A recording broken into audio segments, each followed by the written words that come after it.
Extensive property. An extensive property is a physical property of a system which depends on size, shape, and quantity of material. Example mass, volume, energy. म्हणजे काय?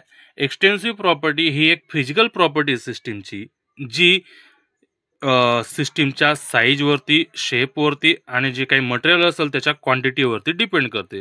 आणि त्याचे उदाहरण दिलेले आहेत. मास झालं, volume झालं, एनर्जी झालं.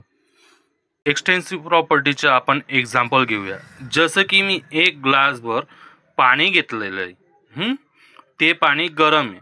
आता हे पाण्याची क्वांटिटी तुम्ही बघू शकता. आता जर मी या पाण्याला तर दुसऱ्या ग्लासमध्ये खाली करून घेतलं आणि थोडं कमी पाणी केलं तर या पाण्याच्या क्वांटिटीमुळे या ग्लासमध्ये जितकं व्हॉल्यूम त्यांनी ऑक्युपाय केलेलं होतं, जितकं जागा त्यांनी घेतलेली होती ती कमी झालेली आहे. म्हणजे काय झालं, ते एक्सटेन्सिव्ह प्रॉपर्टी याची जी काही आहे ती त्याच्या क्वांटिटीनुसार चेंज झाली. एक मासही बघून घेऊया आपण, वजन बघूया. वजनही पहिल्यापेक्षा कमी झालेलं आहे. म्हणजे याचा अर्थ काय, ते ही जे काही प्रॉपर्टी आहे जसं की मास झालं, व्हॉल्यूम झालं, एनर्जी झाले, हे एक्सटेन्सिव्ह प्रॉपर्टी आहेत.